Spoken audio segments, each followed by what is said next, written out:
Tuna umwanya w'ikiganiro cy'isesenguramakuru turagaruka ku makuru yavuzwe none. Kongo rero ibyo ngibyo nibwira ko ihita ibona ikarita zacu twasicanze neza wa mwenda wera w'u Rwanda twawuha. Izo contre offensive urimo kuvuga ku gusubirana inyuma ingabo z'u Burusiya. Byukuri urebye agatuza ka Ukraine nubwo washyiramo NATO ugashyiramo n'iki kuva kuwa mbere kugeza kuwa gatanu kuri Primo Media Rwanda. Twanje kubasuhuza turabifuriza kugira ibihe byiza abadukurikiye kuri Primo Media Rwanda. Turi kuwa kabiri ku itariki ya 19 z'ukwezi kwa 9 tugiye kugaruka ku makuru atandukanye yaranze uyu munsi. Ngendi Jean Dodier Karinijabo ndi kumwe na Yves Nkuye mu ruge. Yves Karame kwanje gukorora mwe namaze kunywa kuri kafa no kongeramo kandi gakonje kagomba kumanuka karakonje. Ari amakuru avuga ko ibinyobwa bikonje bishobora kuba bitakorana n'ijwi niyo niyo makuru mfite ni bibi kwijwi ariko nanone hari ibintu dufata byinshi tubizi kari bibi wa muntu we. Donc byakaba binyobwa na question udakunda kugaragara. Hari igihe uko wiyumva bituma wiyica. Igihe kirekira abantu benshi dutinya gupfa ariko by'umwihariko ibitwica vuba. Ibi bibara amakosa none nkangiye uhahisha ijwi kunywa ibintu bikonje by'abari amahana ariko nisanga nabikoze. Ariko ni kuri fanta gusa buriya amazi n'inzoga sinshobora kunywa ibikonje. Naringize ngo ibikonje bibi kuri fanta gusa. Oya kenshi ibintu byose bikonje ntabwo ari byiza kwijwi. Ikiza ni iki kwijwi? Ikintu cya mbere burya umuntu ukunda gukoresha ijwi cyane cyane abantu b'amajwi aremereye ni byiza kurya karoti mbisi kenshi. Ni byiza gukora imyitozo stretching ijwi nko gusakuza uri wenyine ukavuza induru. Hari ibindi bimeze nk'ubusazi twakoraga turi abana. Iriya bintu bituma ijwi rimera neza. Harimo siporo, urya imbuto nyinshi n'imboga, ushoboye kuririmba sava. Ibindi ni practice zo gusakuza mu buryo nyine butuma ijwi rimera uko bishaka. Abantu benshi birabafasha. Ngiye ntabwo mbibonera umwanya ariko ndabizi neza abenshi nagiye ngira inama yo kubigenza gutyo byagiye bibafasha. Kujya muri sauna no kwiga ikidage? Kujya muri sauna biraruhura, bituma usa neza nk'uri kubona ndi gusa nabi kuko sinagiye.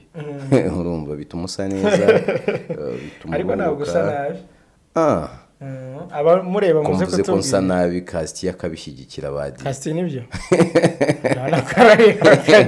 urumva sauna rero by'umwihariko iyo kwa Samuyo uragenda uretse sauna ka cyayi kabo nabonye basigaye bashyiramo n'ubuki. Ibyo ubwabyo babyujuje ubuziranenge aho kuba amasukari baba gafite n'akadimu kameze neza. Yego irimo n'umwenya. Ibyo naho baba bari kumfashirizamo. Ugiye y'ubwo n'abandi mbabwira ntimujye mwigira kwa Samu. Hari n'abantu bari kumbaza bati ubundi kutuba dushaka kukuganiriza. Abantu baca mu gikari ngashaka kunganiriza kuri mujye musanga kwa Samu kuri sauna. Nuko gahunda imeze. None ubwo nk'umuntu uri mu Busuwisi ashaka kuganiriza yaza kwa Samu. Yanganiriza kuri momo nako kuri WhatsApp. Kuri WhatsApp. Samu abari kuri word limit. Ikiza cyo kuganirira kwa Samu hari igihe ngucunga urangaye iyo nakwitegereje neza ndeba ntiriya nkoka ariko muyigirire nabi badi muyambura ubuzima. Bayambura ubuzima nyine ubwo bigacamo tukaba tumeze neza cyane. Batunga inkoko iryoshye cyane. Igikoni cyaho aragikunze ni nacyo. Hari ibintu bibiri uziko uri murantera amerwe buruko dukoze ikiganiro ukavuga kuri icyo kintu cyiza. Ubundi ibintu by'inzoga cyangwa ibyo kunywa fanta n'ibiki ni ibintu ngiye unabizanye wenda ngo mbivuge byangora kuko abari bimwe tuba tuza aho biva. Imyaka yose maze nywa citro uzuruganda ruyenga ndaruziho numviho ari yagiye. Ariko kaburushete manzi ngiyo kwa Moroko rimeze gute iyo kwa Same imeze gute manzi itandukaniro. Kwa Same ntabwo ndarya burushete ariko nabonye ziba zifite abantu benshi bari kuzirya. Ariko icyo nariye namabono y'inkoko ngiye nabonye pe. Buri gihe untera merwe ndi gushaka nanjye kuzaba umutanga buhamya ibyo bintu uvuga. Ngewe nunashaka reka nkwereke tariki 24 uzambwire kande 24 azaba ari kwa kangahe? birebe neza nko cyumweru ariko ibyo ari byose 24 sinitaye ku munsi saa 12:45 z'umugoroba uzambwira uti nicaye kwa Samu naba mpari naba ntahari niko cyumweru wagira nari neza aho bizaba ari fresh cyane murumva ko andemeye namwe kundemera ni nona hamwe ko 24 nibyo ni nona kurema ni nona kandi nge simbeshya nka ya mfiti yacu arya iba Washington cyangwa iba cyangwa ikiganiro twahita tugisoza kana n'inshuti yawe Washington nyibutsa kabisa. Anyways, kwa Samu Sauna ni hari igikondo nkuko nkunda kubibabwira hafi y'urusengero rwa Pefa y'urugeze uba wahageze. Ngira nkuko mubibona mu mashusho Samu Sauna ni nziza cyane. Tujye kuganira ku makuru yaranze uyu munsi. Yego. Kazungu harandi makuru ya mugaragaje ko twavuze imbere ko bikekwa ko yisha abantu 12 ariko andi makuru aravuga ko yisha abantu 14 babiri akabateka akabarya mu isafuri. Ayo makuru turayagarukaho tuyafatanye n'ingi ya Lieutenant Colonel Higiro warahiriye gufata abo yisinzererezi z'abanyamahanga babunza ibicuruzwa bamwe bakahita babihuza n'abamasayi kuko mu ijambo rye yumvikanye avuga ko aba bafite udukweti 10 ibikweto 10 kandi ukabona ntibihinduka. Turagaruka no ku rubanza rwa Dr Kayumba Christopher. Ubushinjacyaha burashaka ko kugirwa umwerekwe biteshwa agaciro. Turajya no muri Republika ya Demokarasi ya Kongo aho General Major Chirumwami Peter yagizwe guverineri w'amajyaruguru guhera uyu munsi tubivuga ku wa kabiri. Aha muri iki gihugu ariko hari ubwoba ko inyeshyamba zamaze kugera mu nkengero z'umurwa mukuru Kinshasa. Inyeshyamba nshya. Kashobora kuba kabaye turaza kureba izi nyeshyamba izarizo muri Niger nyuma yuko habaye ihirikwa ry'ubutegetsi.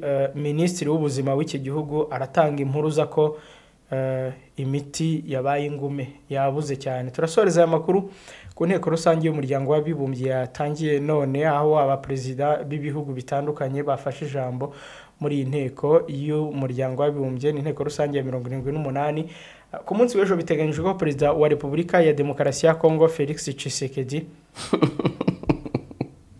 konsetse bantegereje titire ari we mitandeba aho nsanga itandukanye niyo nari ntekereje niwe uzafata ijambo kubera titire ngo biteganyijwe ko ku munsi w'ejo Tshisekedi azarega u Rwanda. Oya urebye ngo uciye amakuru igihe rebera titire cyanditse Tshisekedi ashobora gusubira. Ntabwo tuzi ngo azasubira iki. Dukunda Serge ubundi niwe wanjye. Turaza kubireba mu kanya turarebera hamwe aya makuru n'ayandi tuza kunyuramo namwe muri makeya twateguye. Birumvikana ko ku munsi wose bavuzwa amakuru menshi ariko reka tuze tunyuremo aya makeya tubabwiye. Benshi mu baciye batanga ubuhamya. Nari mfite ikibazo cyo kubura urubyaro kubera ikibazo cy'imisemburo mike nari mfite. Naje kugana ivuriro Everlife riramfasha ubu nanjye mfite umwana. Mu ivuriro Everlife nayivurije ibibazo by'umwijima n'iby'amabanga y'abashakanye. Mwabyiyumviye ni ivuriro Everlife rikorera Nyabugogo ku mashyirahamwe rimaze kuba ubukombe mu Rwanda no hanze yarwo mu kuvura indwara bakoresheje imiti y'ibimera kandi itunganyijwe neza mu buryo bw'ibinini, poudre cyangwa liquide. Hari abadogiteri batandukanye bagufasha kandi cyiza nuko aho waba uherereye hose ku isi imiti yakugeraho cyane ko bakorana na DHL. Mu ndwara bavura twavugamo nk'iz'imyororokere zose, kurangiza vuba no kubura ubushake, indwara zifata abadamu zose, igwingira ry'igitsina, indwara nk'umwijima, diabete, amara, igifu, asima. Abifuza kuva ku biyobyabwenge nabo barabafasha. Ku bindi bisobanuro wahamagara cyangwa ukandikira muganga kuri 0788 Everlife, icyizere cy'ubuzima. Ive Karame. Reka duhere kuri Kazungu. Yego. Uyu Kazungu azaburanira mu rukiko rw'ibanze rwa Kicukiro ariko igishya ntabwo ari uko azaburana kuko urwego rushinzwe kugenza ibyaha mu Rwanda RIB rwamaze gushyikiriza dosiye ye ubushinjacyaha nabwo bwavuze ko bwamaze kugeza dosiye ye mu rukiko rw'ibanze rwa Kicukiro kugira ngo ruzamukurikirane ku byaha avugwaho gukora birimo n'ubwicanyi. Ni umugabo w'imyaka 34 mu by'ukuri y'amavuko. Abantu nibumva Kazungu n'abantu 14 bivugwa ko yishwe cyangwa akekwaho kwica, ntibumve ko ari umuntu w'imyaka y'abo bantu 14 bikekwa ko yishe bose. Yego. Ese ubundi hari urwego na rumwe rwari rwatubwira amazina ye nyakuri muri iriya myirondoro itatu? Kazungu Denis. Niryo rye nyakuri yitwa Kazungu Denis. Nayanga inzego zitangaza. Keretse niba bwarandi harandi. Denis Kazungu. Okay, ubwo nayo. Nuko umuntu wakoreshaga imyirondoro itatu. Ubwo reka ubwo niryo ngiryo mugano ubwo ari naryo inzego zikoresha. Hari ikintu kimwe rero mbona gitandukanye n'icyo. Kazungu afatwa ikintu cyitwa imibare y'abantu yishe cyakomeje kuba ikintu cyo kwibazaho. N'inzego ntizakonfirmaga.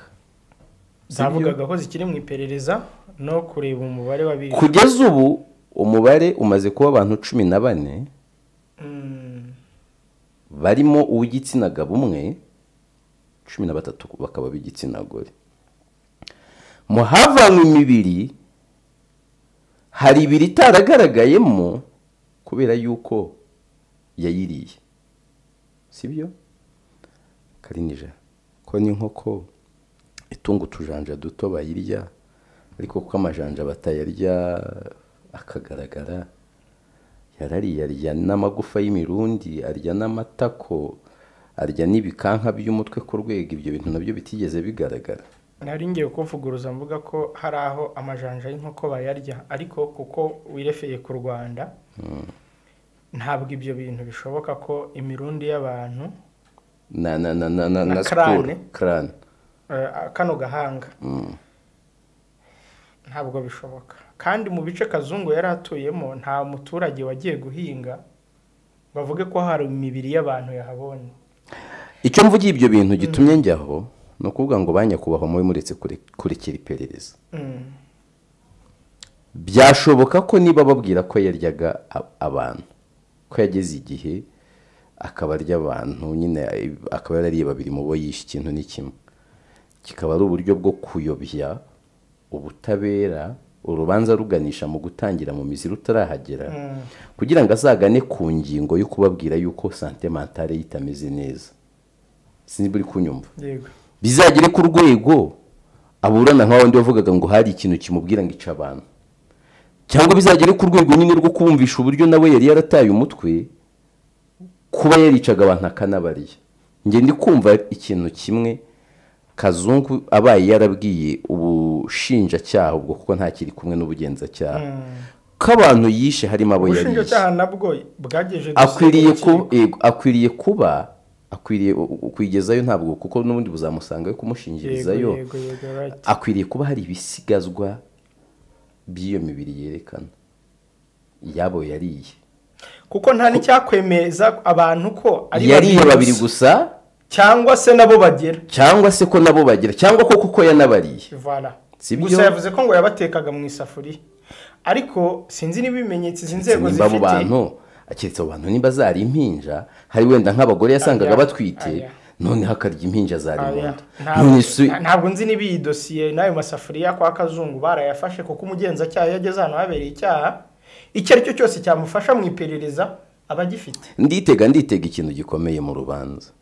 Dukeneye kubona ko ubugenzacyaha n'ubushinjacyaha bwabonye ayo masafuriya Kazungu yatekeyemo abo bantu. Dukeneye kumenya ko yabarangiye hari ibisigazwa by'imibiri y'abantu, kuko ntabwo yari afite imashini ihita ibasya ngo namara kurya iki yamagufa bayasye aburirwa irengero. Ikindi kintu nubwo ejo ndi nabonye urwego rwose rutanga ikimeze nka ultimatum ngo mvuga ngo wenda ni nko kwibutsa abantu ati mureke gukomeza kwinjira muri ibyo bintu.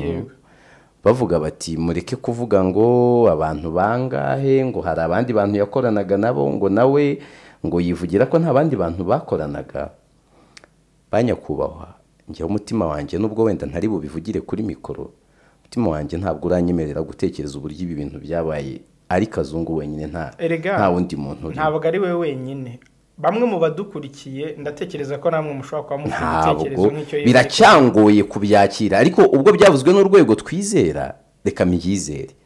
Ariko ntabwo niyumvisha ukuntu umuntu utuye mu mudugudu i Kanombe i Kigali mu Rwanda sibyo yabaga i Kanombe yego uba mu nzu y'umwe mu bayobozi b'inzego z'ibanze kandi abantu badutaho umuntu wafashwe ashinjwa kugerageza gufata ku ngufu sibyo ku muntu mwabure bamwe tubona uvuga ati nari nanakomeretse ntabaza nanakomeretse nirutse nambaye ubusa akagenda agafungwa akanafungurwa ejo akagaruka byarangira ngo yari wenyine wenda byashoboka ko ibimenyetso by'abandi mutabibonye byashoboka ko ariko yababwiye ariko biragoye ntabwo ari we na satani wenyine reka twe kuvuga byinshi kuri iyi dosiye tubyihorere iyo dosiye tuyiharire inzego zibifitiye uburenganzira niba hari ikintu abantu bamwe bashobora kuba bari biteze nk'uko bijya biba no ku bandi bari biteze ko Kazungu azaburanira mu ruhame icyo cyo nanjye nakifuza ko ataburanira mu ruhame yego hari urubanza rumwe nagiyemo muri Kirehe rw'umugore wafatanyije n'abandi bantu kwica umugabo we n'umwana we ntabwo ndi kwibuka neza iyo kesa ko n'umwana we ushobora kuba ari umushoferi utarazagaho kenshi mukasa afatanya n'abandi bantu kumwica ndetse bamucamo n'ibice bimwe na bimwe bamwe kuko nabo bakavuga ko bishobora kuba byarariwe ngo ariko abapfumu bababwiye narebye imanza nk'izo kuzikorera mu ruhame turoma abantu bagira mbona hari imanza ahubwo zikwiriye kutazajya zibera mu ruhame ibintu nk'ibi gufata umuntu wishe abantu 1 2 3 4 5 kiritse hakiriho igihano cy'urupfu kuko iyo urebye mu mitima cyangwa se ibitekerezo abantu batanga nubwo njye mpabanye nabyo ntabyemera abantu benshi babifuza ko umuntu nk'uyu nguyu cyakimuhamye yahanishwa igihano cy'urupfu abenshi niko baba bifuza ahubwo icyo kintu cyo kuburanira mu ruhame nicyo abantu benshi bari biteze akenshi nacyo babi nyine ni nako bikunze kugenda ariko ngiye ntabwo kino kintu cyo kuburanishiriza mu ruhame nagiye mbona gikurura amarangamutima nk'uko wari ubivuze kuko hari umugore wafatanyije n'abasaza be kwica umugabo we hano Kinyinya nanjye urwo rubanza narugiyemo rwaberaga ahantu ku kigo cy'amashuri no ku rusengero hafi aho ariko imodoka y'abacungagereza yaramutwaraga ukabona abaturage bashaka no kwitera amabuye bavuga ati ni gute uyu muntu akiri mu naho niko byagenze iyo hataba abapolisi benshi babonaga abantu bashaka ni ntuzimwe ni urugero rwiza rumwe ariko ku rundi ruhande ukanareba biraza guhungabanya iki ntekereza ko ahantu Kazungu yaburanira hari umuturage wemerewe gutunga imbunda nk'uko itegeko ribibemerera ashobora no kumurasa cyane rwose hari uwayizanye aho haba ibintu bibi abanyarwanda ntabwo turatunga imitima ikomeye bamwe ntabwo nashyigikira ko umuntu nka Kazungu aburanira mu ruhame sinkubeshye azaburanira rero ku Kicukiro mu rukiko rw'ibanze amakuru avuga ko akurikiranyweho ibyaha 10 yagiye akora mu bihe bitandukanye harimo ubwicanyi buturutse ku bushake harimo iyicarubozo gukoresha undi imibonano mpuzabitsina ku gahato guhisha umurambo w'undi muntu gukoresha ibikangisho n'itwarwa n'ifungiranwa ry'umuntu akurikiyeho ubujura bukoresheje ikiboko n'ibindi byaha bitandukanye muzagenda mwumva uko uru rubanza rwe ruzagenda rujya mbere azaburana ku wa 4 w'iki cyumweru n'umusibejo iperereza ry'ibanze rongo rigaragaza ko mu cyobo Kazungu yajugunyamagamo imirambo yaba amaze kwica hakuwemo abantu 12 ku rundi ruhande ariko mwibazwa rye Kazungu ku cyaha cy'ubwicanyi yemereye ko yisha abantu 14 abigitsina gore 13 umuhungu umwe ngo ariko babiri yabatetse mu isafuriya akaba ariyo mpamvu batabonye imibiri yabo ubwo bakoraga iperereza nuko nguko Kazungu tumureke nimwe muri dosiye ziremereye zaranze uyu mwaka nimwe no mu nkuru mbiza nakozeho hari inkuru rwose mba numva ari bishoboka ntaho nahurira nazo kugira amarangamutima cyane ntabwo ari amarangamutima kuko umunyamakuru uvuga ngo ni dosiye ni iki hari dosiye zo kuvuga ngo umuntu yisha undi aho ibintu bigeze rwose mba numva umuntu wica undi hari uburyo mba mbyumva nkumva umwe noneho 10 ukumva bahita nabo bakora bya bindi oya nje ntabwo nemera igihano cy'urupfu ntabwo nemera igihano cy'urupfu nemera ya principe ya Gandhi ivuga yuko ijisho rihowe irindi isi yose yahinduka impumyi sinemera kwihorera sinemera ko umuntu akwiriye kubabazwa kuri biri muri code ya Morabi ku kigero kimwe nuko yababaje undi ntabwo mbyemera pour dans pour dans yeah Lieutenant Colonel Higiro yarahiriye gufata abo yisinzererezi z'abanyamahanga babunza ibicuruzwa Yves iyi ni video yatangiye gukwirakwira ku munsi w'ejo y'umuyobozi w'agateganyo w'inkera gutabara mu ntara y'amajyaruguru Lieutenant Kano Higiro Vianney wasabye ko abanyamahanga yise inzererezi babunze ibicuruzwa mu Rwanda kandi bitemewe bafatwa. Ibi ni ibintu byakunze kugarukwaho n'abazunguzayi, bakavuga bati ndetse n'abanyarwanda batandukanye. Nejo ubundi kuri match ya Yanga murabuza abanyarwanda kuzunguza ariko mukabirekera abanyamahanga. Nejo ubundi kuri match ya Yanga sinzi umunyamakuru wabyanditse kuri Twitter aravuga ati ubi bikozwe n'abanyarwanda hano haba umukwabo. Ati bari kuzunguriza uruhande rwa stade ngo barimo bagura imipira n'iki. Ive aba bantu ndakunze kumva ko ngo hari igihe umupolisi yagiye kubafata ngo Pandagare Yanga guhaguruka. Warabyumvise? Bakekwaho kugira ingufu cyitwa amarozi. Ku rwego hari n'abavuga ko ngo bigeze gukubitisha inkuba za Sofia. Yego. Haravuga ko polisi yagiye kubafata imodoka ntihaguruke uretse ko n'abanyabapolisi babivuguruza. Bavugwaho ibintu byinshi. Ndetse ibyo by'ukuba bo bakora iby'umunyarwanda uri wabadakora ntabwo ari igitekerezo gishya batakubeshya. Cyokoza n'ubwa mbere umuyobozi abivuzeho by'umwihariko mu rwego rw'umutekano, umusirikare ushinzwe imipaka ntabwo ari umupolisi. Sibyo nanakubeshye mu matamatama abantu benshi bakundaga kuvuga yuko bano bantu bashobora kuba harimo abantu babatasi. Ntabwo afande yigeze avuga kiriya kintu, ariko nawe ntiyavuze abamasayi. Jambo ntiyarivuze Colonel Higiro. Sibyo? Yego. Kavuga ariko nayo icyo kintu nje harabo twaganira bakavuga ati aba bantu bidegembya gutya. Ahubwo ikintu yavuze kikantangaza. Kuko nibuka mba nk'irusizi hari unigeze kubona ko kutwara ziriya nkweto. Nukuri kose yibera ahantu muri lodge bihora. Lodge ishobora kuba ari nka 20 cyangwa bingahe. Ari na yego hagati y'10 na 20. Urumva ari naharya. Nje najyaga nibaza uko aba bavandimwe babaye. Ari naharya. Nje najyaga no wabireba narabona buriya ajya kuryama mu buzima. Oya yabaga muri lodge. Nje nari ntaramubona. Yabaga muri lodge. Nahuriraga n'abahantu nkabona ngo muragura imikandara muragura inkweto. Kumva nareba mugani iki kinafande Higiro yavuze ibintu byabo biba bigura make cyane. Buriya ntungi kofi y'agakecuru maranye nk'imyaka ingahe nayiguze na 2,000. Buriya bo masayi bwabo baba bafite buriya ku bihumbi byawe 3 cyangwa 4 uragura. Yego. Mukandara utazasaza ubu ufite kuri 3 yawe 2. Ariko wabireba ukabona ukibaza umuntu yavuye Kagera, yavuye Dodoma, yavuye hehe cyangwa yavuye Kenya aje gucuruza turiya tuntu twonyine. Bamwe bakibaza bati ko ntiyabari bo muri bo harimo bamaneko cyangwa iki. Rero nabonye ririya jambo rya fande ndavuga se iki kintu iyi constat yabari nayo uzi ikintu gishobora kunyemeza ibyo uvuze.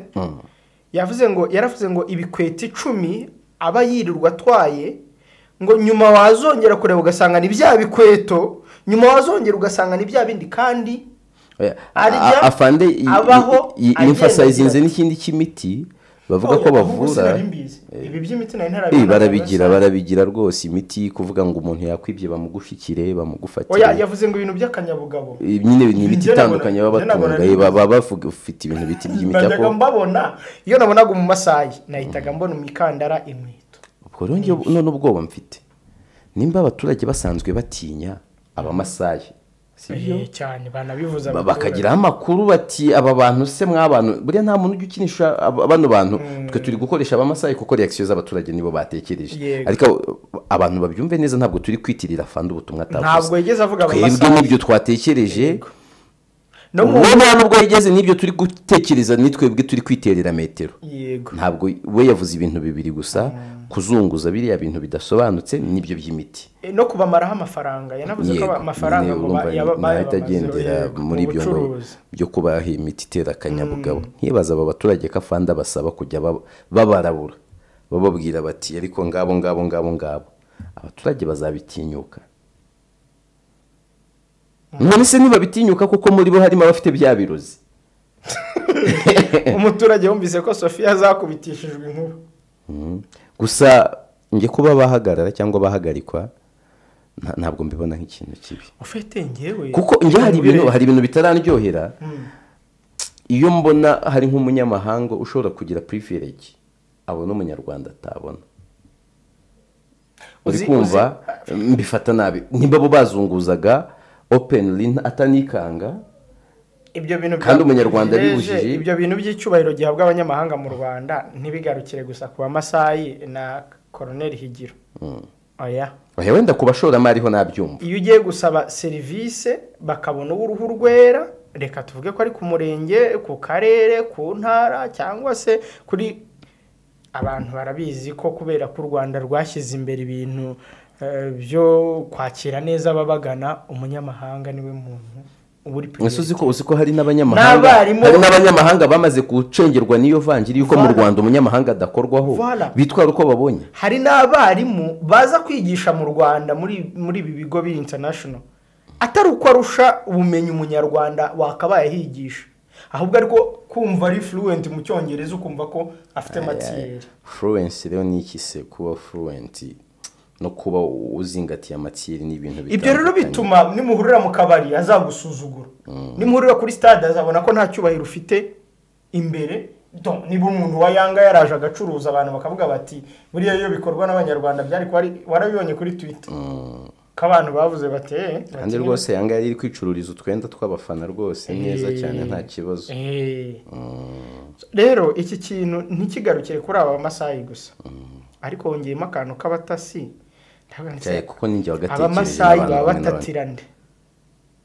Umuntu usatatirande nese hari igihugu na kimwe uzi kidatunga, hari igihugu na kimwe uzi ku isi kidatunga urwego rushinzwe ubutasi bwo hanze? Nta kibazo, reka dusubire inyuma. Abamasayi ni bantu ki? Wowe wibareba mu bikanzu ngo bitaba Abamasayi. None se reka nkubaze. Reka nkubaze. Ubwo impamvu nari mbizanye nuko twari dutekereje muri context y'Abamasayi.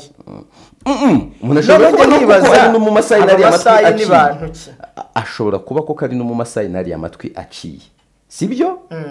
Noneho ya matwi yaciye koko bimugira mu Masayi ntibikuraho kari n'umwene gihugu w'igihugu cye, sibyo? Ntibinakuraho ko yanakora muri izo nzego. Abantu banyumve neza, ntabwo ndi kubivuga ngo ni hame koko baratata, ariko ibyo nta nubwo ndi uwa mbere wabitekereje gutyo kwibaza ngo aba bantu bo ntibanyuramo abantu bo mu nzego z'ubutasi. Birashoboka, icyo ntabwo nabihakana, birashoboka. Bakaba yaza yiyambitse kuriya ukamubona n'umucuruzi runaka, uzarebe banavuga ururimi bihariye, ntabwo bumva ururimi rwabo, ntibavuga ururimi mpuzamahanga. Icya kabiri bagenda mu dutsinda twabo bihariye. Iki narabitekereje. Nta mu Masayi ugenda wenyine. Kumva ukavuga ngo babayize bamwe muri bo, simvuge ngo bose, uwafata akavuga tubwo hari abantu bagenda kuriya, reka dushyiremo abantu bakora mu rwego rw'ubutasi bwo hanze y'igihugu. Biroroshye byaba. Noneho kubera iki igihe cyose bamaze aribwo Colonel Higira bivuze? Kubera iki ari bw'u Rwanda igihe cyose kigira igihe cyacyo? Nta nubwo umugani nawe ntigeze akomaza kuba Amasayi 100% nubwo aribo twatekereje dukurikije imyambarire n'ibiki. Ari byo umuntu yatanibaza ati kuki avugiye ibi mu majyaruguru mu minsi mike ishize hafi y'abajyaruguru? Afande William Ryarasa nawe yaravuze ati aha hantu nyamara mucunge neza, Haduyi ashobora kuba yaratangiye kugira ibyo ahazana kandi no mu Kigali bahari, noneho bikavugirwa i Musanze ahantu tumenyereye ko Haduyi mu nshuro nkeya hajya haba ariho amenasa. Hari umuntu ashobora kubyibaza gutya, ariko ntabwo ntekereza ko hari coincidence, kandi nibwira ko ino nkuru y'Abamasayi izaduhereza izindi nkuru nyinshi, si nkubeshye. Icyemezo nimba cyafashwe hari havuzwe ibi, noneho gushyira mu bikorwa enforcement y'iryo bwiriza, kurishyira mu bikorwa bizaduhereza izindi nkuru. Ariko nta nubwo byankanga ko mu Rwanda icyemezo ni kimwe, ishyirwa mu bikorwa ryacyo rikaba ikindi. Inkuru hazavamo inkuru, ibintu ngene kuko anavance ndatekereza ikintu kimwe ko bamwe muri aba Masayi bashobora kuzaresista, niba ko kari aba Masayi biri kureba. Ndatekereza ikindi ko ibindi bihugu baturukamo, notama Tanzania na Kenya, bishobora kureactinga mu bundi buryo. Yego, uri kumva? Cyangwa nkatekereza ko bashobora noneho kureka kuzunguza kuriya, hakabaho nka shopu z'ibintu byabo zizwe. Hari ikintu nibajije, yaravuze ngo abantu binjira mu gihugu cyacu ngo bagomba kuba bafite pasiporo, maybe laissez passer n'ibindi byangombwa bibara. Abarundi Abamasayi iyo binjiye barabigaragaza, mbizi. Ntabwo ntekereza ko immigration buriya nimba hari urwego mu Rwanda dutunga ruri smart rukora neza, ni urwego rwitwa immigration. Buri uzanabikore bigeze gutyo ugira nk'amakuru basaba. Kubera iki? Ntabwo nibwira ko wabatambukana utagize. Yavuze ngo bagomba kugaragaza iki ipasiporo ni uko batazigaragaje simbizi ariko ntabwo nibwira ko mu Rwanda wabinjira nta muntu utazigaragaje ku Rwanda nanjye umuntu ugomba kuza hano agomba kugaragaza pasiporo agakora ibintu mu buryo buzwi simbizi wabona hari byinshi tutazi reka tubihigiye iyi nkuru iracyagenda tuzayibonamo inkuru nyinshi byose niba yego tujye mu butabera yego Dr Christopher Kayumba ubushinjacyaha burasaba ko kugirwa umwerekwe biteshwa agaciro ubushinjacyaha bwasabye urukiko rukuri Kigali gutesha agaciro icyemezo kigira umwere Dr Kayumba Christopher ukurikiranywe ibyaha byo gusambanya umuntu ku gahato yari amaze igihe gito Dr Kayumba arekuwe urukiko rwisumbuye rwa Nyarugenge rwe rwamugize umwere mu mpera z'umwaka ushize ngira ngo urabyibuka nyuma yo kuvuga ko rutabonye ibimenyetso bihagije. Kayumba rero ibye nawe mbona ari iby'agaterera nzamba kanzamba we mukurana yakunze kuvuga ko ibyaha ashinjwa bifitanye isano n'impamvu za politiki kubera ko byaje amaze kuransa ishyaka cyangwa urubuga yitaga Rwanda's Platform for Democracy. Yego hari ukuntu mbona mbere yo kwinjira muri ibyo by'urubanza mbona Kayumba mubona nk'umuntu umwe mu ncabwenge u Rwanda rwagize ariko ushobora kuba yaragize imyitwarire yo hanze y'ikibuga yafekta imikinire ye mu kibuga kandi yarazi ikibuga kandi ikibuga kizinye mwiza w'umuwinga ariko imyitwarire umuwinga harya niba mwakina mu mpande ariko bafasha bataka 11 na 4 bafasha bataka imyitwarire yigatuma kwinjira ngagere muri surface de réparation bamukorereho penalty bigora ahubwo bikarangira kini inyuma cyane kandi bitameze neza agakora penalty. Ibyo ndabivugira kuki hari case zamubayeho mbere zatumye nino case ituma abantu bashaka no kumubona muri ya image bakavuga bati nibi yabikora ku rwego muri court of public opinion ndi kuvuga mbere yo kwinjira mu rukiko. Uravuga ya mashusho yagaragaye arimo n'abapolisi ka Fanta katamugiriye neza tangira kwaka abapolisi amabaji iriya image yaramwangirije cyane. Haje rero ino dossier noneho nayo ishingiye ku bijyanye no gukunda iby'abatoni ba Salomo. Abantu benshi bahise nyine harimo abahise bavuga ataya umuntu wakoze biriya byagenze kuri ya antake docteur nibi byashoboka. Ariko muri iyo case hakabamo ibintu nyine byo kwibaza rwose n'ubundi. Yego. Umuntu wamusambanyije mu myaka 6 ishize 8 haraceceka ariko ikirego gisaza nyuma y'imyaka 10 niba nibuka neza gishobora no kuba kidasaza simbizi gisaza nyuma y'imyaka 10 araceceka ngo yishakiraga kubaka kwa ibyo ntigisaza ariko kibaza iyo myaka yose umuntu yari ategereje iki nimbabazi yari yaratanze no kubura harega ntabwo ndi kuvuga ko umuntu adafite uburenganzira bwo kwaka ubutabera nyuma y'igihe kirekire. Hakabamo indi case y'umunyamakuru nita mushiki wacu kandi mukuru wacu ubwo nimba bishoboka kuko bamwe muri twanze yaradutanze mu mwuga rwose nk'umurwana shyaka w'umwuga byari ngombwa ko uretse gato utarajya kuri uwo munyamakuru uwo mukobwa wari umukozi wo mu rugo rwa Kayumba amazina ye arazwi akenshi aba victime. Kuki uwo victime ugiye kujyaho we amazina yazwi igituma azwi nuko we yabitangaje publicly niwe wabyishyiriye kuri Twitter ko se ko uyu nguyu umushinja ataza ngo avuge ntabwo nzi impamvu ariko uko byagenda kose uko byagenda kose urumva nimba ari we watanze ikirego ashatse yaza cyangwa ntanazi nimba ari we watanze ikirego ariko agomba gutanga uko byagenda kose abuhereza ababushinzwe kandi Kayumba mukurana byanze bikunze nimba yaramukeneye bashobora kuba bafite ibyo bamusubije. Sinshaka gutinda ku bijyanye n'uburyo urukiko urubanza rugenda ndi gushaka kureba ibijyanye n'ibyo ashinjwa.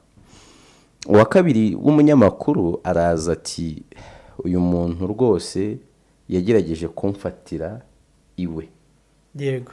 Dr Christopher Kayumba ati uyu muntu ntigeze agera ni wanjye na rimwe. Icya kabiri uyu muntu na nyuma yaho yo kugerageza kumufata y'icyo yita kugerageza Yantumiye kumufata mu biganiro yakomezaga kenshi. kuntumira mu biganiro ku gitangazamakuru cy'igihugu aho yakoraga. Yego. uwo muntu koko ukumva bimakinga sense, noneho umuntu akahita yibaza ngo Buretse is that a mere coincidence? utaranibaza aba bakobwa bombi yagerageje gufata mu bihe bitandukanye, ibirego bagahita babitangira rimwe, uko ntabwo umwe yagitanze mbere ngo n'undi agitange nyuma. Noneho mu gihe urukiko rurakurikiranye, Kayumba arafunzwe biriya bihe byose, abaye umwere. Ubwabyo ni igihano. Sinzi mbi icyo kintu cyumva ko ubwabyo ari igihano. Yego. Aho Kayumba yaje ngo we ajye kurega ubushinjacyaha, ubushinjacyaha bukajurira. Avuga ngo biranashoboka cyane ko yaba yarabikoze mu bushishozi bw'urukiko nibuza kubibona gutya, ariko sofa ni umwere, ndetse ni umwere byabaye proved n'urukiko kugeza uyu munsi. Nkahita mvuga ngo kubera yuko Kayumba ari umunyamakuru, ni nayo mpamvu ndi kwanga kujya kure cyane, nshaka kuva kuri iyo ngingo, nkahita na niveau for the fact yo kuba ari umunyamakuru sinshaka kubitindaho, ariko nkavuga ikintu kimwe, mvuga ngo nkurikije iyo myaka yafunzwe, yego, ntabwo ari umwihariko wa Kayumba gusogongera ibihano biremereye ukaba umwere. Maze rero na nyuma yaha urukiko nirusesengura rugasanga Dr. Christopher Kayumba ni umwere. Ndi kuvuga Kayumba, ariko nkavuga ngo n'abandi bafite ibisa nk'ibye, ko dufite na ba Prince Kid nabo bafite ibyenda gusa nk'ibye, dufite n'abanyamakuru bamaze imyaka ine, ko di umwe nabonye asigaye afite akazi mu kinyamakuru cyiza, nubwo nibwira ko umutima we buri uracyava, amaraso aratemba. Urumva ibyo bintu abantu benshi wenda ntabwo tubona ingufu zo kongera kujya kurega cyangwa nuko guhatana, tuba tunazi inzira zo guhatana uko bimeze, ariko nicyo byatanga. Ariko birakwiriye mw'abantu b'imanamo iyo mitima ibimeneka, izo ntimba abantu baba bagira. Abo bantu ni abanyarwanda, ni abantu baba barakoreye igihugu mu buryo bumwe cyangwa banagikorera mu bundi, noneho izo ngaruka ntizinarangirira kuri bo, zigera no ku miryango yabo. Byaba byiza abantu bagiye bakora ibishoboka byose, ntibagongane nyine, ntiwinjize umuntu mu rupfu mbere y'igihe kubera utuntu duto cyangwa se utuntu tudahari. Nyine niba ugiye kurega umuntu ko yagufashe, ko kabe yaragufashe, ni gute ubushinjacyaha bwo buza gushinja umuntu ko mu rukiko twemeranya ko hakora ibimenyetso, butazanye raporo ya muganga igaragaza koko ibyo ushinja ashingiraho? Reka njye nakubwiye ngo hari ibintu byakabaye biba, ubushinjacyaha nimba buri serious and strong, ntibunirirwe bujyana iyo dosiye mu rukiko.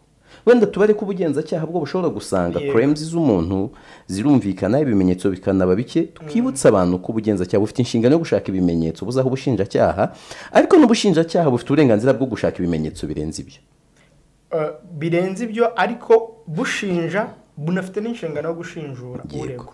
Nkavuga ngo hari igihe bukwiriye kutageza ibintu hariya. Uzabona abakobwa n'abandi, nyine umuntu wese wakorewe viole cyangwa se wafashwe ku ngufu, habaye ibintu nk'ibyo, igituma agirwa inama yo kuhita agana Isange One Stop Center no kugira ngo ibimenyetso bitangirika, na cyane ko ari ibimenyetso bisaza vuba, sibyo? None umuntu ari kuza akubwira ibintu by'ahantu yakoze, kandi ni ikintu kizana amarangamutima, my friend. Umukozi wo mu rugo ni umuntu uri, navuga ngo uri submissive cyane ku mukoresha we, cyane ku bakoresha, ku mugore n'umugabo, cyangwa ku mugabo cyangwa ku mugore, ku rwego umuntu ejo ugiye kuvuga ngo njye nari umukozi utekera Karinijabo. Karinijabo mu myaka y'ubukuru arandusha imyaka irenga 30. Karinijabo afite PhD, ni doctor, sibyo? Karinijabo statut sociale y'urumva uburyo iremereye.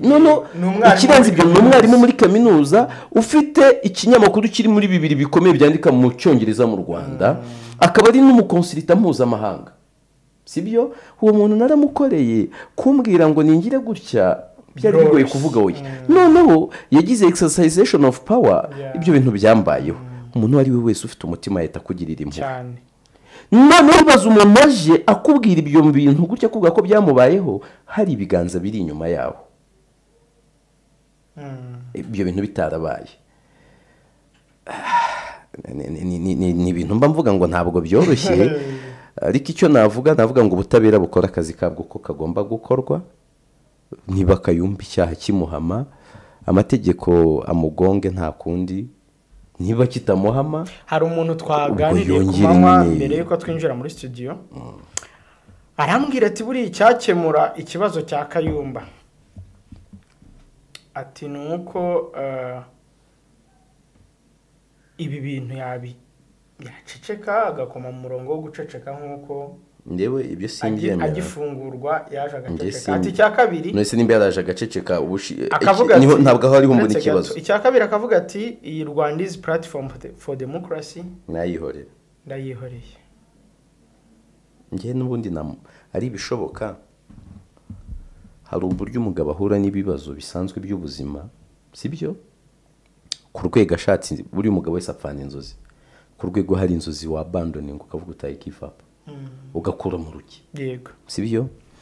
Ariko igituma mbona ko atari ikibazo kiri byo kuvuga ngo ni ririya shyaka yashinze n'ikibazo kiri kuko nawe iyo yiregura niko avuga, uri kumva mbona ubushinjacyaha bibaye ariho biri kuva yari yabaye umwere bwahita bumwihorera ntibwongere kumukurikirana abaye ariho hari ikibazo kandi ritaraseswa atararisesa nta nubwo riremerwa ariko igitekerezo ariko kuva yafungurwa ubanza nta gikiritse ntagikorwa na kimwe ndabona nta gikorwa yigeze akora cyaryo cyari rashyaka keretse niba warakibonye ariko nta na kimwe kwa kundi ryajyaga ryandika kuri Twitter ngo turakondana ibi ntabyo ndabona. Ari bishoboka byaba byiza ashatse yabyihorera akavuga ati utabyihore niba koko bifitanye isano, ariko bidafitanye isano ntabwo mbibonamo impamvu yo kubyihorera nanone. Bidafitanye isano yagenda akaburana agatsinda, niba atarabikoze biriya byaha bikaba nta n'isano bifitanye. Nibwira ko Kayumba azi ukuri kwinshi kurenza twe turi kuvuga hano, wazi ukuri kwinshi byanashoboka ko biriya avuga ati ndazira impamvu za politike, nanone ari nko kugira ngo abashobora gushyira pressure ku buyobozi bati muri kubangamira abanyapolitike babe bashyira pressure ku buyobozi noneho babe batanamukurikiranaho ibyo byaha kandi yarabikoze, nabyo ni ibintu bishoboka. Iyo coincidence ikaba itarishingiye ko yashinze ishyaka bugacya bamukurikirana, ahubwo akaba yarashinze iryo shyaka wenda kuko afite amakuru en avance ko bagiye kumukurikirana. Ni ibintu byose biba bishoboka, ibintu byose biba bishoboka. Kariti imwe ibikinwe inyuma indi kinwa na cyane ko ntabwo ari umuswa, urutipe azi ubwenge ahari. Nibwira ko no kuva yareka kwigisha abanyamakuru icyuho cye cyagaragaye. Reka tujye muri Repubulika ya Demokarasi ya Kongo. General Major Peter Chirimwami Nkuba yitwa Nkuba. Nkuba Dimi Nkuba patanga umwami w'ikirere mu murwa twikomereza. Yagizwe guverineri wa gisirikare w'agateganyo w'intara Kivu ya ruguru. Yabigizwe mu minsi yashize ahubwo ubanza ari byatangiye inshingano. Yego. Yatangiye inshingano n'umugabo muzitegaho umuriro mwinshi. Sanzwe kurwana biza nabikunda. Abari ku mirongo y'imbere mu rugamba ntabwo urugamba iyo rwakaze ntabwo ajya muri office no muri commanding room ajya kuri front line, ariko ikindi nanone azongera kugaragara imbere. Ikindi ahantu arahazi mw'abantu mwavukiye hafi yaho, yavuka muri Sud Kivu hirya za Bukavu gatoya, urumva akaba umuntu wakoreye mwakariya gace no Rukivu na Sud Kivu cyane, kandi yakoreye muri ibi bibazo n'ubundi nta solution yigeze atanga keretse urumva hahindutse umukuru w'igihugu, hanahindutse minisitiri w'ingabo, hanahindutse umugaba w'ingabo, keretse abo babaye ari bo bahindutse noneho icupa batugaruriye rikaba ryarinda ariko inzoga yahindutse. Ariko ubundi nabonaga inzoga ikiri yayindi cyokoze ikitwa kurwana arakizi kandi aranagikunda. Chirimwami rero yavuzwe cyane mu itangazamakuru ubwo yagirwaga umukuru w'ibikorwa bya gisirikare byo kurwanya inyeshyamba. Sokora ya kabiri mu ntara Kivu y'Epfo na ruguru, Sokora de. Uyu mugabo abamuzi bavuga ko ari uwo mu bwoko bw'abashi. Yamaze igihe kinini akorera muri Kivu y'Amajyaruguru. Ni inshingano rero ubwe bivugwa ko afasha ariko yarajyaga ajya ku rugamba kuyobora ingabo zirwana na M23 mu gihe rwari ruhinanye muri teritwari ya Rucuru muri Kivu y'Amajyaruguru. No kwitega rero icyo bizatanga hagati ya Chirimwami ndetse n'aba bajyaga bajya ku rugamba nawe, cyane ko amakuru avuga ko ari gututumba intambara hari mu burasirazuba bwa Repubulika ya Demokarasi ya Kongo muri Kivu ya ruguru. Urabona ko n'amezi aragenda asatira kurangira ku butumwa bwa East African Community. Kongerega ejo bundi yababwiye ijambo rikomeye. Sinzi igituma ubutumwa buva Kinshasa mutajya mubuha agaciro nyamara baba bababwiye. Kandi hari ubwo harababwiye bati twebwe imyiteguro yo kurwana na M23 tuyigeze kure. Barageze kure se bari. Urumva ntibabibabwiye ku manywa ko imyiteguro bayigeze kure. Cyabwo mudashaka kubyumva. Barongera ubutumwa bwa East African Community barangiza mu gitondo bakavuga ngo imyiteguro yo kurwana. Biriya ubutumwa kubwongera biriya no kurangaza abantu. Utekereza ko nuko ni kwa kundi ubushaka kurya ifiriti ko mu gihe itarashya ukabuhekenya utunyobwa. Utekereza ko leta ya Kongo izagaba ibitero kuri M23 ahantu iri hegereye aho East African Community? Ahubwo utekereza ko M23 yisinziriye iyo umbwira icyo cyangwa bizaba nk'ibi bitero ziriya suko iza Uganda? Bigatungurana batanabitekereza bakaza bagakoresha indege ngo papa oya bazubura bakorane mu ngewe Tshisekedi kimwe mu bintu namubonyeho kuva yagera ku butegetsi. Urumva Tshisekedi ntagira imikino. Tshisekedi nta kina ashobora gushyiramo gukora amahitamo ya fake nyine wibaza uti afashwe n'umutegetsi uri soba uri kumva ariko kimwe mu bintu namubonyeho ibintu yavuze arabikora.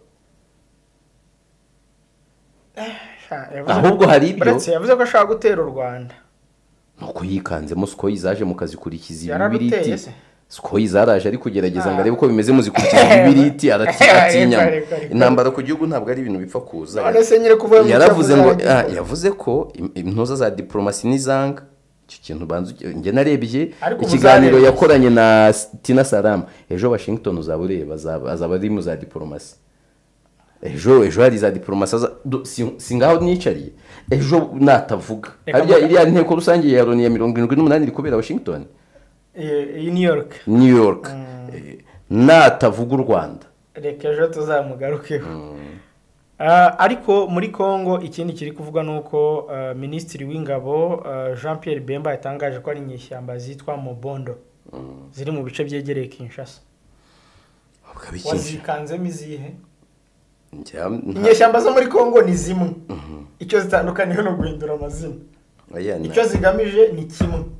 Ntabwo ari kimwe na none aya. Buya nta nubwo bari zimwe. Reka nkubwize ukuri inyeshyamba zo muri Kongo kuko zivuka birasa. Sibyo no musirikare uba yarahoze muri leta mu gisirikare cya leta gashwana nacyo akajya mu nyeshyamba. Ejo kiyungana leta gasubira muri leta akongera gashinga umutwe. Sibyo uzasanga hafi ya zose zifite Jean Pierre Bemba nawe uri muri leta yahoranye umutwe nyine. Uyu mugabo doze tuvuga kirimo yego nawe nuko no kuvuga ngo Kongo nuko biba bimeze. Ahubwo icyo izo ngizo zitandukanye n'izindi utabyitiranya buriya kuva ha muri Nord Kivu tuba twivugisha ni kure cyane ya Kinshasa wa mu biheyo ni kure cyane uri kumva noneho zo ziri mu marembo ya Kinshasa. Wibuka mu myaka ingahe ishize hari igihe Laurent Desire Kabila yageze gushwana n'abasirikare barimo General James Kabarebe wari umugabo w'ingabo za Repubulika ya Demokarasi ya Kongo atangira kugirira nabi abanyarwanda bariyo ingabo zihaguruka igoma mu kanya nkako guhumbya kuzijye kumuvanaho cyokoza habo ka resistance ariko byatwaye umwanya muto bakoresheje indege muri operation iri muzambere zigishwa mu gisirikare ikomeye inagoranye ariko nundi ntiyagera ku ntego kandi ari operation noneho navuga ngo y'igihugu iyobowe n'umuntu ukuzi neza.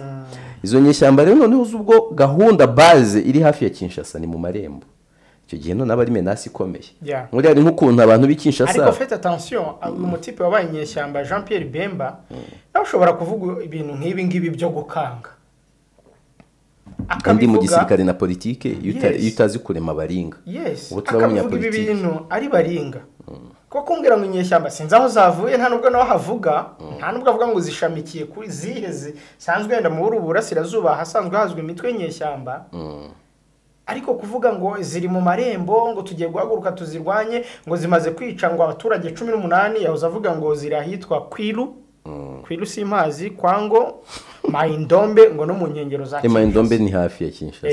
Ariko ukibaza inyeshyamba zagiye kugera hari ahantu wani zivuye he kuki noneho ziri kurushaho kwegera Kinshasa, kuki byanze kunze niho zavukiye, kuki Jean Pierre Bemba ari we noneho necessairement se kuba ziri Kinshasa bivuze ko ariho zavukiye.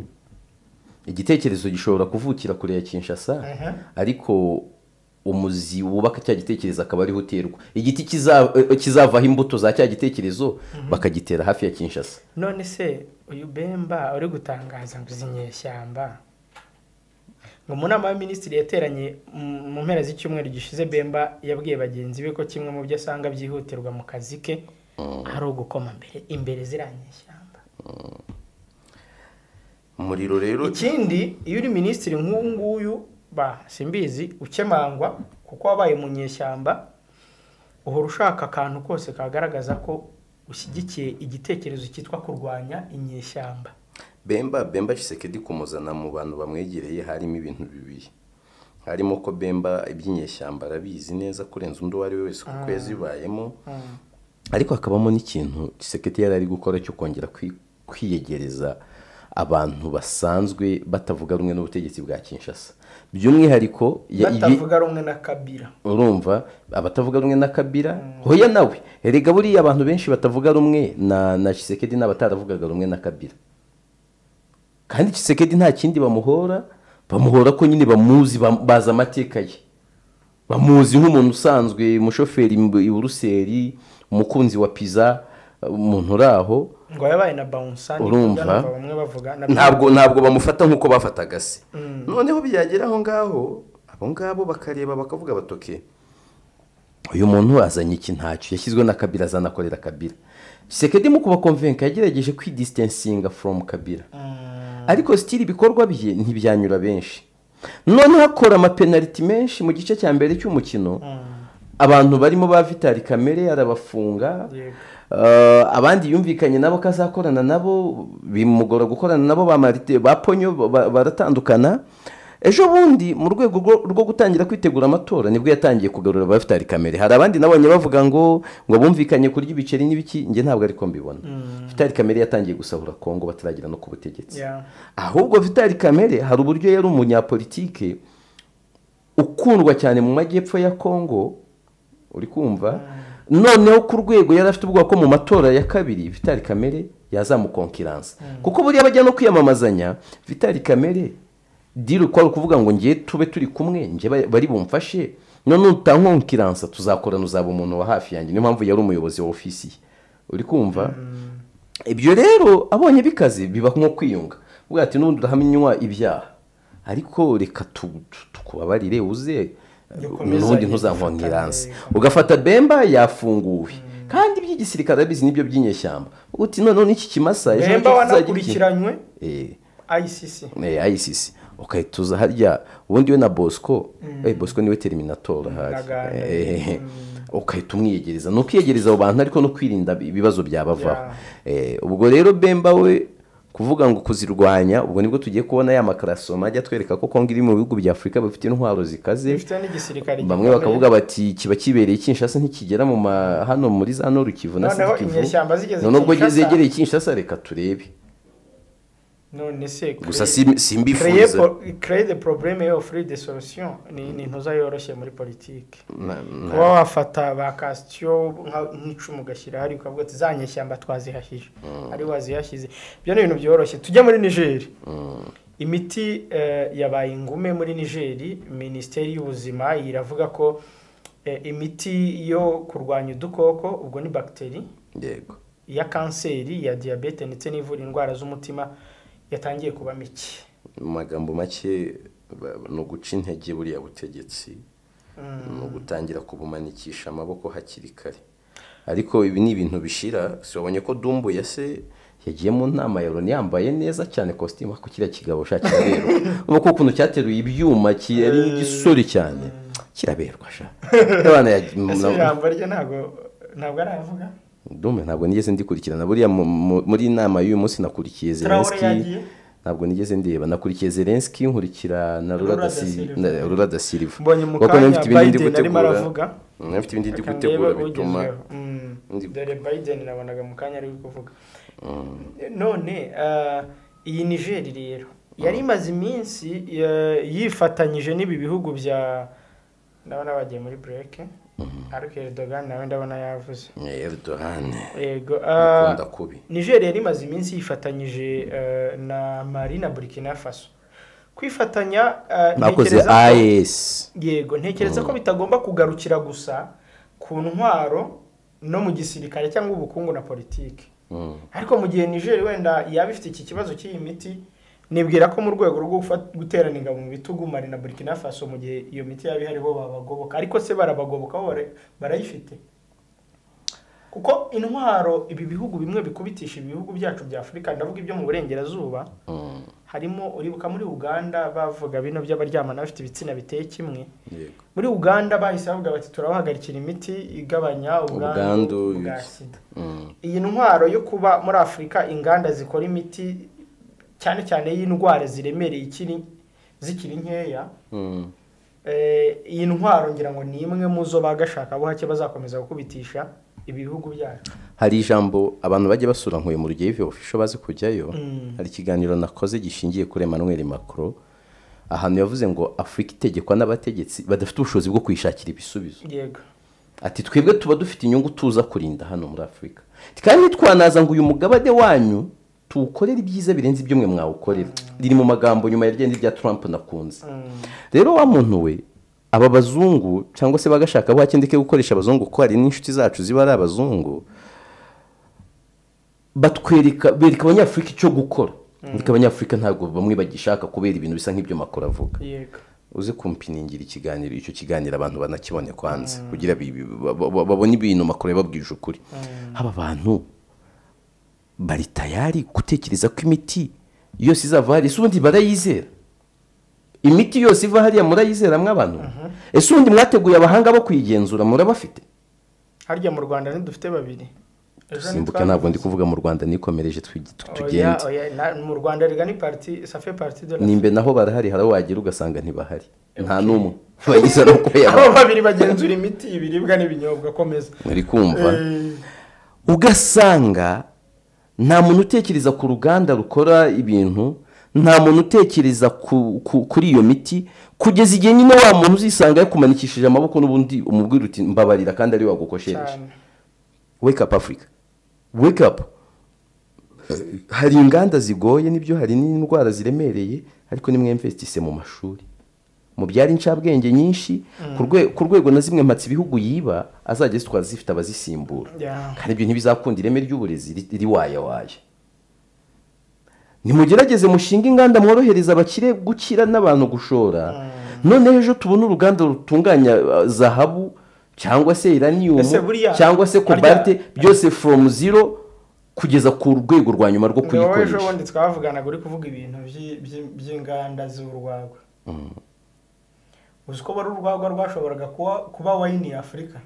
None iyo ruhawe imbaraga rugatunganywa mu buryo bukwiye. None ntujye ubona ino byeri na kino wine bitangwa ni Focus ni Nyafrika y'Epfo sinziza se ntabwo ari karitirenze ariko ni Nyafrika y'Epfo. Kuba uyu munsi umufaransa isi yose imuzi kuri wine u Rwanda wagira umwimerere w'urwagwa ukaruca intege ukavuga uti ntabwo mwemerewe kwenga ibitoki aho kubwira abantu uti murabyemerewe ariko nimugire kuri standard. Uzi cyabaye nk'abonye ngoma bono no banatemye inyamunyu bahinga ibyitwa fiya bari kuko ngo zibyara umutobe mwinshi. Barangije n'abashinze izo nganda ntoya aho bagafashijwe mu bundi buryo zigafungwa zimwe zimeramo ibyatsi abandi barwana n'amakredi. Ngo icyagoranye ari iki Esmark sibyo ngewe mbona icyo cya Esmark hari ibyo guhugura abantu bagiye gukora ibyo bintu. Kuki umuntu wese yajya gukora business ya miliyoni 50? Kuki umuntu wiyezereza ibitoki bijya uvuga uti buri kwezi sinabura mu murima wanjye ibitoki 30 sibyo buri kwezi sinaburamo ibitoki 30? Kuki uwo muntu utamureka bundi urwagwa kuko ibyo nzi kubyenga bisanzwe mu buryo bwa gakondo bundi ni iminsi 7 uratara ibitoki iminsi 5 ukabyenga ubwo kubatara ku rusenge sinzi ngo mu rwena bigenda gute. Ejo wagira gutya ukenga umunsi umwe n'igice 2 rukaba rwahiye. Umuntu ashatse akavuga ati nzajya nkora iyo cycle buri cyumweru nzajya ntari ibitoki none mbizi ko nzarura ku cyumweru urwo rwagwa turucuruza icyumweru n'ibindi bihiye umunsi nenze nzajya mba nongeye nataze. None kugira ngo bize kubyara karite hari utanga amahugurwa ko ndavuga ngo n'ibiryo bya resitora nta standard runaka izwi icyo tuzi yibanza ari isuku resitora hari iyindi exigence bashyiraho bikagera no kuri level ahantu umukuru w'igihugu yaje mutanga ibiryo bidafite karite ariko twe ahandi kuvuga muri resitora zacu twirira wa muntu hoteli sibyo yego ntawe ujya kubigenzura ibyo kuki tutavuga ngo wa muntu ubasha kudutekera ibiryo tuza kurya ntawe waje kubipima sibyo yanankorera urwagwa nza kuri ngiye hano hafi y'aha ku kazi dukorera mfite ahantu rwose iyo numva umutwe wa utamereye neza njya gushaka ji ya beterave basanzwe biyengeye bikoreye mu buryo bwa gakondo ku mafaranga make ntabwo ibyo bintu njya kureba ngo nireme ariko kuki bigera ku rwagwa uwo muntu noneho bakamuhagurukana bikabireme nta kindi kintu kibiri inyuma niba ntacyo muhaguruke mujye kubwira bariya abaturage muti mu mikoro yanyu make wakora urwagwa rumeze gutya mubahugure ariko izo nganda iyo zifunze n'undi rwiyemezamirimo w'umwana washakaga gutinyuka gushora ejo aratinya hari ibintu ubundi mvuga ngo nimba dushaka koko kuba igihugu gishingiye ku buto abantu bashoramo bakanakira ruswa noneho nanjye mbe nka mutabazi nubwo ibintu byinshi mba ntemeranya nawe guca ruswa umuntu ushaka kwemvestisa bihinduka ishyano sibyo reka dukomeze niba ari kamwe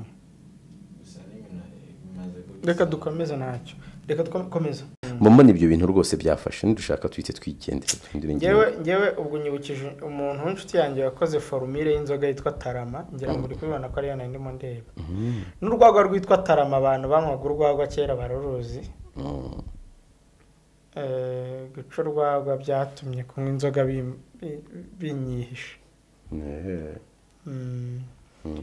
tujye muri ya nteko rusange ya Loni yego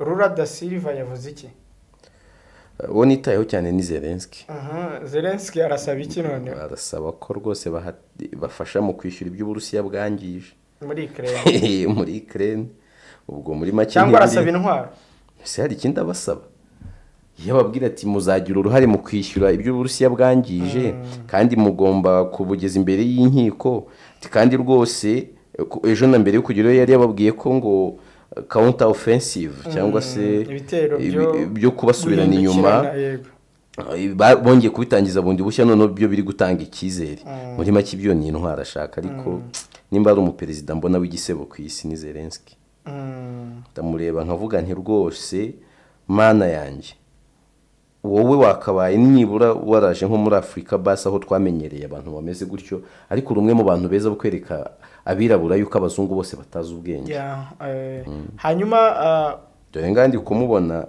ari kumwe na Ramaphosa kuri Minisiteri y'Ububanyi n'Amahanga ya Afurika y'Epfo yaganiriye na Ramaphosa ku giti cye buriya ni nko kumubwira ati ariko ibintu byo guhengamira ku Burusiya ko mbona ari bibira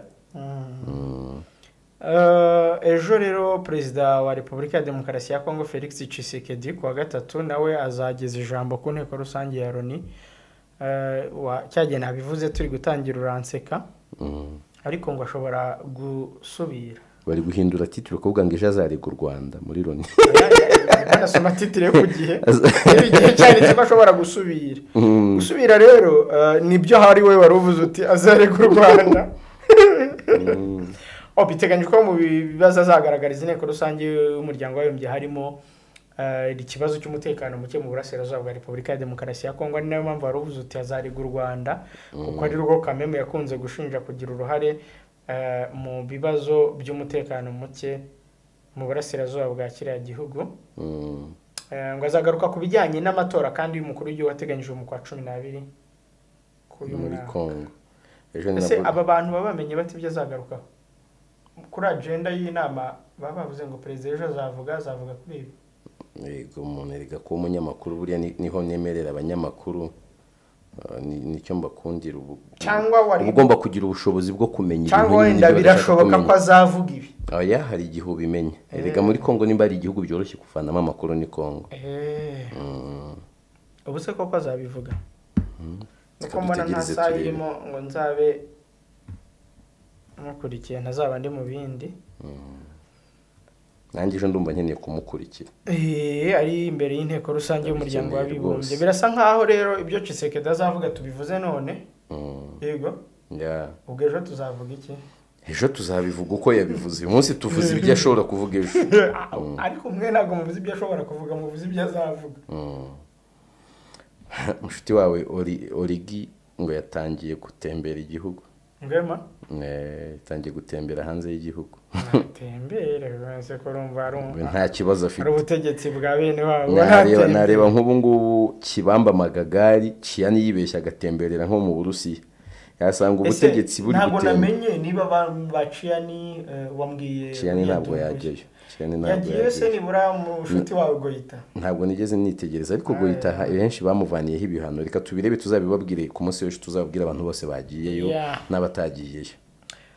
Ive ubu nitwasohereza ha kadusoze dushimire abo twabanye, dushimire Castillo uretse ko yari yambaye neza cyane ntaze kuri kamera, aba yadufashije cyane. Ufite nari ngiye kuvuga ikintu cyo muri Azerbaijan, narimo nandikira wa mugenzi wacu uri wa munyamakuru wa Azerbaijan TV, ariko ndabona atari online, byashoboka ko ari gukurikirana byinshi kuri iyi ntambara. Yavuye muri Amerika?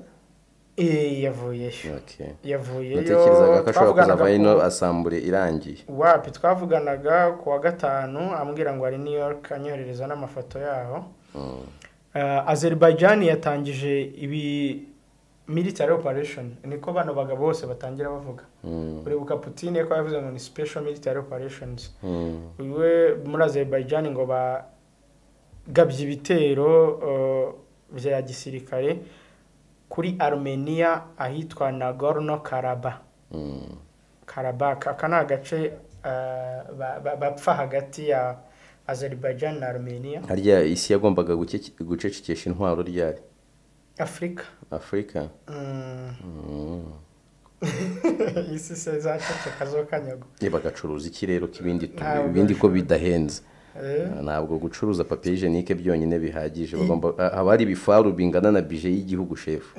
Bagomba gucuruza. Iyi nkuru mureke tuzayigaruka ya Azerbaijan tumaze kureba nyine amakuru uko agenda azamuka gake gake, nuko nari ngize ngo tuzagenda tutayigarutseho nayo, ariko tuzayirambura mu makuru yacu ataha. Ive dusoze. Bakoze cyane. Turabashimiye namwe bari badukurikiye isesengura makuru naho ku munsi w'ejo.